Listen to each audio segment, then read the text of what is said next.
அனைவருக்கும் வணக்கம். நான் ராஜேஷ். நான் 5ஆம் வகுப்பு படிக்கிறேன். நான் கதை சொல்ல போகிறேன்.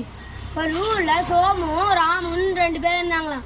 சோமு வந்து பேராசக்காரன் இல்லையா, ராமு வந்து பேராசை பிடிச்சானா.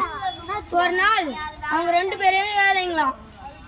ஒரு நாள் வந்து அவங்க மரம் வெட்ட போகும்போது சோமு வந்து மரம் வெட்ட போனாராம். ராமு வந்து பெட்ல பத்து தூங்கியிருந்தானாம். சோமு வந்து நல்ல மரத்தை தேடி போது ஒரு குளத்தாண்ட ஒரு மரம் இருந்துச்சான். அந்த மரத்தை போய் வெட்டலான்னு கிளையில ஏறி வெட்ட போனானா. அப்போ கோடாரி அந்த குளத்துல விழுந்து விடுச்சான். சோமு வந்து கவலைப்பட்டானா, என் கோடாரி விழுந்துடுச்சு, இருந்திருந்து இந்த ஒரு கோடாரின்னு சொன்னானாம். அடுத்து அதுலேருந்து அந்த தண்ணியிலேருந்து ஒரு தேவதை வந்து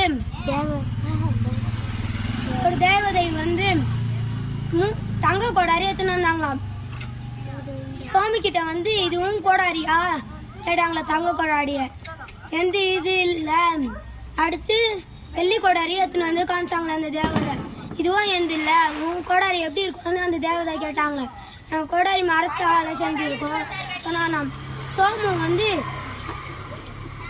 கேட்டாங்க, என் கோடாரி தருவீங்களா.